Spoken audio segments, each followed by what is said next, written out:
Hello students, मैं doctor Manish Kumar Mishra. Class 10th का second video, अभी कुछ दिन पहले मैंने फर्स्ट वीडियो दिया था जिसमें मैंने आपको केमिस्ट्री फर्स्ट चैप्टर का chemical reaction and chemical equation के बारे में बताया था। उसके आगे मैंने बताया था उसमें आपको कि अगला टॉपिक जो है मैं बैलेंस्ड एंड अनबैलेंस्ड इक्वेशन के बारे में बताऊंगा, चर्चा करूंगा। तो अब हम पढ़ने जा रहे हैं बैलेंस्ड एंड अनबैलेंस्ड इक्वेशन। क्या है बैलेंस्ड और अनबैलेंस्ड इक्वेशन? देखिए, कोई भी केमिकल इक्वेशन होता है, कोई भी हम केमिकल इक्वेशन लिखते हैं, तो यदि उस केमिकल इक्वेशन में कंपाउंड्स जो पार्टिसिपेट कर रहे हैं और जो प्रोडक्ट बन रहे हैं, हम दोनों की बात कर रहे हैं, रिएक्टेंट्स और प्रोडक्ट, अगर डिफरेंट एलिमेंट्स के जो भी नंबर ऑफ एटम्स हैं, अगर दोनों साइड में, रिएक्टेंट में और प्रोडक्ट में अगर सेम हो, तो उसे हम बैलेंस्ड केमिकल इक्वेशन कहते हैं। जैसे a balanced chemical equation has equal number of atoms of different elements in the reactants and product. किसी केमिकल रिएक्शन में जो सब्सटेंस पार्टिसिपेट किए हैं, भाग लिए हैं, उनमें रिएक्टेंट में नंबर ऑफ एटम्स, कोई एलिमेंट हो, जैसे मान लीजिए ऑक्सीजन है, तो लेफ्ट साइड में जितना ऑक्सीजन होना चाहिए उतना ही होना चाहिए होगा, लेफ्ट साइड में जितना होगा उतना ही होना चाहिए राइट साइड में, मतलब प्रोडक्ट के साइड में। तो ऐसे इक्वेशन को हम क्या कहते हैं? Balanced chemical equation. जैसे हम एग्जांपल के तौर पर अगर हम देखते हैं तो ये देखिए, हमने लिखा था उस दिन 2Mg plus O2 arrow 2MgO।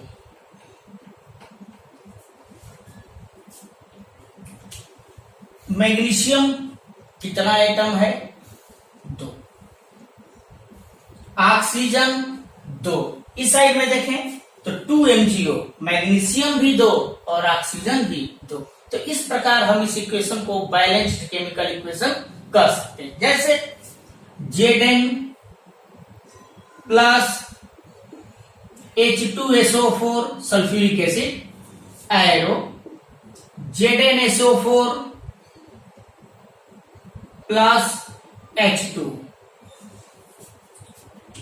एक एटम है जिंक का, इधर भी देखते हैं जिंक का एक ही एटम है।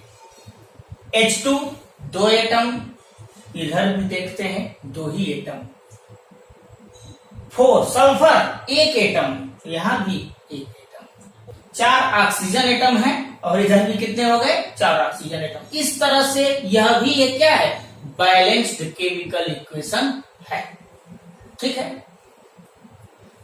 अगर ऐसा नहीं है, मतलब कि नंबर ऑफ एटम्स कोई भी पार्टिकुलर एलिमेंट का अगर जितना रिएक्टेंट में है अगर उतने प्रोडक्ट में नहीं है, तो ऐसे इक्वेशन को हम अनबैलेंस्ड केमिकल इक्वेशन कहेंगे। मतलब अनबैलेंस्ड इक्वेशन, इसको हम स्केलेटन इक्वेशन भी कहते हैं। अनबैलेंस्ड इक्वेशन को हम क्या कहते हैं? Skeleton equation. तो an unbalanced equation is one in which the number of atoms of different elements is not equal on the two side. Two side कहने का मतलब क्या है? कि रिएक्टेंट में और प्रोडक्ट, मतलब LHS और RHS number of atom equal नहीं होते, तो ऐसे रिएक्शन को हम क्या कहते हैं? Unbalanced chemical equation. जैसे मान लीजिए हम ऐसे सीधे लिख दें H2 plus N2 arrow NH3। तो देखिए, हाइड्रोजन एटम 2 है, इधर कितना है? 3, बैलेंस नहीं है। नाइट्रोजन कितना है? 2, यहां कितना है? 1। ये तो हमको पता चल रहा है कि हाइड्रोजन और नाइट्रोजन आपस में रिएक्शन करके अमोनिया बना रहे हैं, लेकिन यह रिएक्शन बैलेंस्ड इक्वेशन नहीं है। इसको हम अनबैलेंस्ड इक्वेशन कहते हैं, या इसको हम स्केलेटन इक्वेशन भी कहते हैं। अब हम करने जा रहे हैं बैलेंसिंग ऑफ केमिकल रिएक्शन। किसी केमिकल रिएक्शन को बैलेंस करना।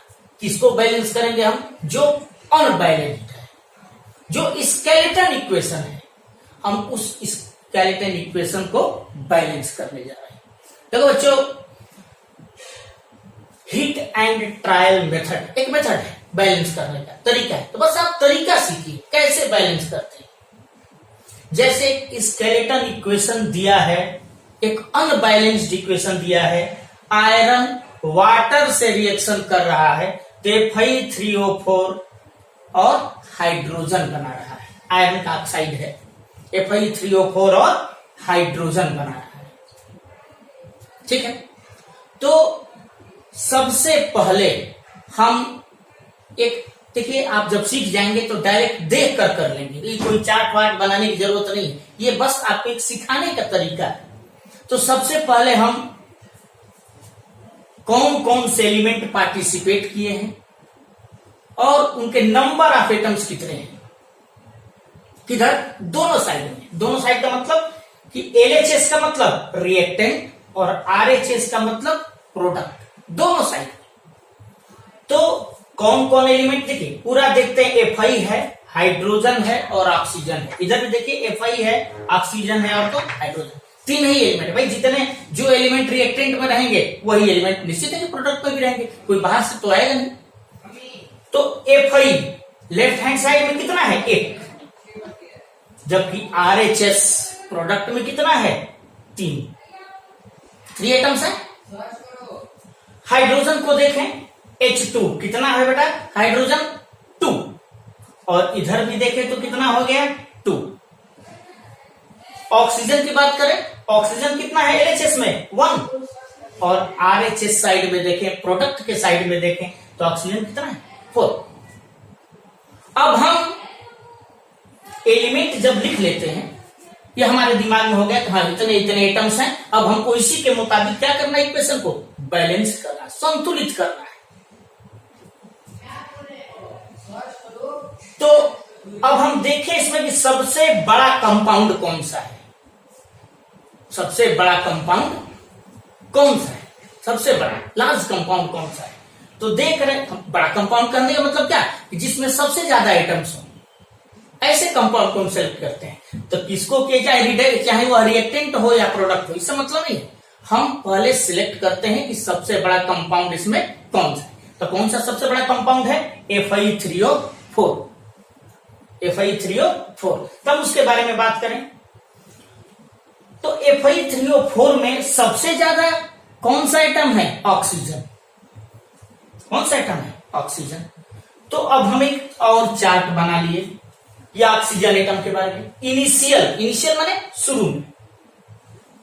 शुरू में जब ये मतलब जब अनबैलेंस्ड इक्वेशन है, अभी हमने शुरू में कहने का मतलब क्या है? कभी हमने बैलेंस नहीं किया है, कुछ समय की बात है।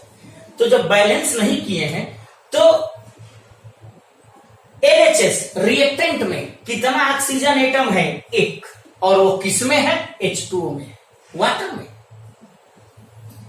और प्रोडक्ट में कितने हैं ऑक्सीजन एटम? 4 किसमें है? Fe3O4 में। Fe3O4 में 4 ऑक्सीजन। ये इनिशियल कहने का मतलब कि बैलेंस करने के पहले। अब देखिए, अब हम इसको बैलेंस करना है। 4 ऑक्सीजन है Fe3O4 में और 1 ऑक्सीजन है H2O में। तो हम ऐसा करें कि इसमें भी 4 कैसे हो जाएगा? तो निश्चित है कि हमको इस ऑक्सीजन में 4 से मल्टीप्लाई H2O में करेंगे तो सब में होगा, 4 से मल्टीप्लाई करना पड़ेगा। यह देखिए 1 into 4। तो हम पूरा H2O यहां से उसमें 4 से मल्टीप्लाई कर देंगे H2O में। तो जब मल्टीप्लाई कर दिए, किसको क्यों मल्टीप्लाई कर रहे हैं? ऑक्सीजन के बराबर यहां भी ऑक्सीजन करने के लिए कि RHS में जितना ऑक्सीजन है उतना ही ऑक्सीजन LHS में हो जाए। तो हम क्या किए? Fe plus 4H2O arrow Fi3O4 plus H2। कुछ तो बैलेंस हुआ, ऑक्सीजन 4, यहां भी ऑक्सीजन 4। तो इसको हम पार्शियली बैलेंस्ड इक्वेशन कहते हैं, आंशिक रूप से संतुलित समीकरण। पार्शियली बैलेंस्ड इक्वेशन है, पूरा बैलेंस नहीं हुआ। क्यों? क्योंकि हम लोग चेक करेंगे, इसको देखेंगे। क्यों पार्शियली हमने बोला? बच्चे ऑक्सीजन तो बैलेंस हो गए, बट हाइड्रोजन 4 टू जा 8 हो गया, और इधर कितना है 2। तो अब इसको भी हम 8 बना दें, तो यहां पर क्या कर दें, हम 4 लिख दें।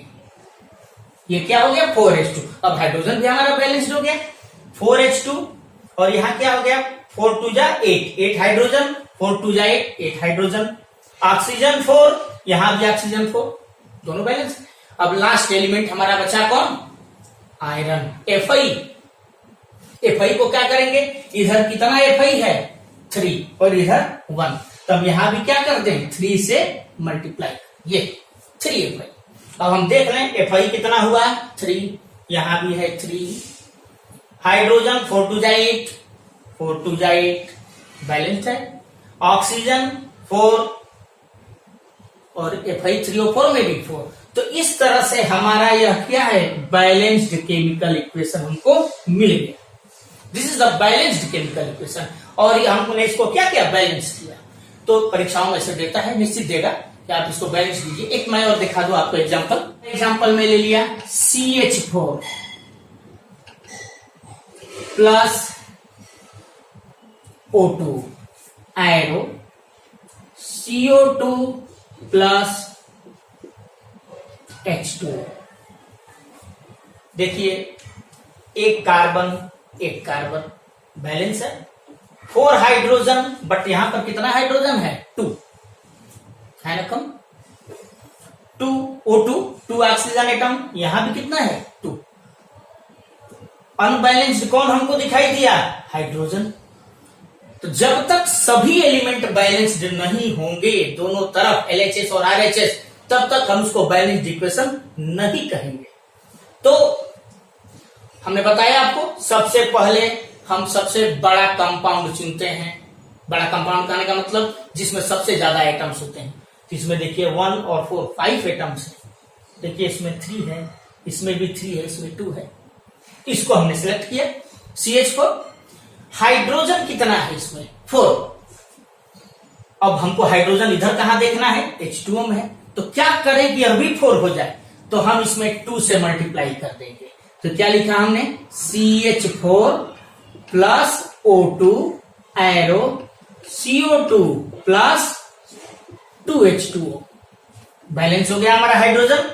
बारी बारी से देखिए तीनों एलिमेंटों को करना है। 3 एलिमेंट है, कार्बन है, हाइड्रोजन है और ऑक्सीजन है। तो हाइड्रोजन का तो बैलेंस हो गया, दोनों तरफ बराबर हो गए। दूसरा बात, अब हमको ऑक्सीजन को देखना है, कितना ऑक्सीजन है O2। यहां कितना ऑक्सीजन हो गया RHS में, O2 2 एटम ये है, और 2 1 जा 2, 2 ये, तो 2 2 4 ऑक्सीजन जो है हमारे राइट साइड में। तो इधर भी 4 करना है, तो यहां पर हम 2 करते हैं, तो 2 2 जा 4, इधर भी 4 ऑक्सीजन और 2, और ये 2 4 इधर भी। तो हमारा इस तरह से जो है ऑक्सीजन भी बैलेंस हो गया। अब बचा है हमारा कार्बन। तो कार्बन को देखें, 1 कार्बन लेफ्ट हैंड साइड मतलब in reactant, and 1 carbon in right hand side मतलब प्रोडक्ट में। दोनों तरफ एक एक कार्बन है, मतलब यह हमारा जो है एक बैलेंस्ड केमिकल इक्वेशन ये भी। इसी तरह से आप ट्राई करिए, N2 plus H2 arrow NH3। N2 कितना है यहाँ पर, थर्ड एग्जांपल हो गया ये मैंने मान लिया सेकंड लिया। अब मैं जल्दी जल्दी कर रहा हूं। 3 एलिमेंट है इसमें, 2 एलिमेंट नाइट्रोजन और हाइड्रोजन। तो नाइट्रोजन 2 है, यहाँ कितना है 1। तो इसको मैंने क्या, ये देखिए N2 plus H2 arrow NH3। तो यहां पर मैंने 2 लिख दिया। तो 2 जो लिखेंगे तो अब हाइड्रोजन कितना हो गया 3, 2 3 जा 6। अब यहां कितना है 2। तो क्या करें हम यहाँ पर 3 से मल्टीप्लाई कर दें, तो 3 2 जा 6। तो 6 हाइड्रोजन इधर, 6 हाइड्रोजन इधर, और 2 नाइट्रोजन और 2 नाइट्रोजन, मतलब LHS में number of atom of different element, right side में मतलब RHS में प्रोडक्ट में number of atoms of different elements are 7। मतलब ये हमारा हो गया बैलेंस्ड केमिकल इक्वेशन। बच्चों अब हम पढ़ेंगे हीट चेंज के आधार पर रिएक्शन कितने प्रकार के होते हैं, ऊष्मा परिवर्तन के आधार पर। तो हीट चेंज के आधार पर केमिकल रिएक्शन दो तरह के होते हैं, एक्सोथर्मिक रिएक्शन और एंडोथर्मिक रिएक्शन। एक्सोथर्मिक ऊष्माक्षेपी अभिक्रिया और एक्सोथर्मिक ऊष्मा शोषी अभिक्रिया, ऊष्माक्षेपी अभिक्रिया तथा ऊष्मा शोषी अभिक्रिया। तो सबसे पहले हम बता रहे हैं एक्सोथर्मिक रिएक्शन, ऐसे रिएक्शन, ऐसे केमिकल रिएक्शन जिसमें हीट निकलता है। याद रखिए, ऐसी अभिक्रियाएं जिसमें ऊष्मा उत्सर्जित होती है या हीट निकलता है, ऐसे रिएक्शनों को हम एक्सोथर्मिक या ऊष्माक्षेपी अभिक्रियाएं कहते हैं। Those reaction in which heat is evolved are known as exothermic reaction. जैसे C+O2 arrow CO2 plus heat. याद रखिए, अगर एक्सोथर्मिक है तो प्लस साइन लगाकर हीट हम लिखेंगे प्रोडक्ट की तरफ, उत्पाद की तरफ, प्रोडक्ट की तरफ लिखेंगे plus heat. CH4+2O2 arrow CO2 plus H2O plus heat. माने जब मेथेन का ऑक्सीडेशन किया जाता है, ऑक्सीजन से जलाया जाता है मेथेन को, तो कार्बन डाइऑक्साइड और वाटर बनता है और हीट इवॉल्व होती है, निकलती है। यह है ग्लूकोज। डाइजेशन ऑफ कार्बोहाइड्रेट, हम खाते हैं, खाना खाते हैं, तो कार्बोहाइड्रेट का डाइजेशन कैसे होता है? जलता है, किसके साथ? ऑक्सीजन के साथ, और CO2 बनाता है, वाटर मॉलिक्यूल बनाता है और हीट माने एनर्जी हमको देता है, हीट के रूप में इवॉल्व होती है एनर्जी। तो ये हमारा रहा कौन? Exothermic reaction. ठीक है, प्लस साइन लगाते हैं प्रोडक्ट की तरफ। हाँ, देखेंगे कहीं कहीं C के नीचे S लिखा होता है, O2 के नीचे G लिखा होता है, जान जाइए वो स्टेट को चेंज करता है। जैसे ये क्या है? Burning of coal, C+O2 arrow CO2 मैंने लिखा है, इसको हम कह सकते हैं बर्निंग ऑफ कोल, कोयले का जलना। तो कौन जलता है? कार्बन जलता है। तो यहां लिख सकते हैं S सॉलिड। तो याद रखिए, किसी भी केमिकल रिएक्शन को जब हम शो करते हैं, तो अगर एलिमेंट या कंपाउंड नीचे S लिखा है तो यह सॉलिड है, O2 के नीचे G लिखा है तो गैस है, कार्बन डाइऑक्साइड भी गैस है। ऐसे डिनोशन से हमको ये पता चल जाता है कि जो हमारा सबस्टेंस है वह किस फिजिकल स्टेट पे है। उसी तरह से एंडोथर्मिक रिएक्शन, ऊष्माक्षेपी ऊष्मा शोषी अभिक्रियाएं, एंडोथर्मिक रिएक्शन ऊष्मा शोषी अभिक्रियाएं जो ऊष्मा का शोषण करती, तो जैसे इसका डेफिनेशन हो इसका भी बन जाएगा। तो those reaction in which heat is absorbed और इनवॉल्व्ड, शामिल होता है, ये भी बोल सकते हैं। हीट इज एब्जॉर्ब्ड या क्या बोल सकते हैं? Involved, are known as endothermic reaction. माने ऐसे रिएक्शन जिसमें ऊष्मा का शोषण होता है या हमको हीट देना पड़ता है, तो ऐसे रिएक्शन को हम क्या कहते हैं? Endothermic reaction. For example, nitrogen और ऑक्सीजन रिएक्शन करके एनो बनाता है। तो यहां पर हम ये भी कह सकते हैं कि नाइट्रोजन गैस है, ऑक्सीजन गैस है और नाइट्रिक ऑक्साइड एनो गैस। थर्मल डिकम्पोजिशन वाले रिएक्शन है। थर्मल डिकम्पोजिशन में ऐसे रिएक्शन जिसको हीट देकर उसको कराया जाए, तोड़ा जाए, जैसे कैल्शियम कार्बोनेट, लाइमस्टोन है, चूना पत्थर, इसको जब हम हीट देते हैं, देखिए इसमें हम हीट को रिएक्टेंट के साथ, हम चाहे तो CaCO3 प्लस हीट भी लिख सकते हैं या फिर एरो को ऊपर लिख देते हैं। एरो को ऊपर लिखना भी हम वही मानते हैं कि हम इसको किसके साथ प्लस किए हैं? रिएक्टेंट के साथ। तो कैल्शियम कार्बोनेट डिकम्पोज होकर CO बनाता है और CO2। तो CaCO3 क्या है? सॉलिड है। CO भी क्या है? चूना, लाइम है, ये भी सॉलिड है। और CO2 क्या है? G, गैस है।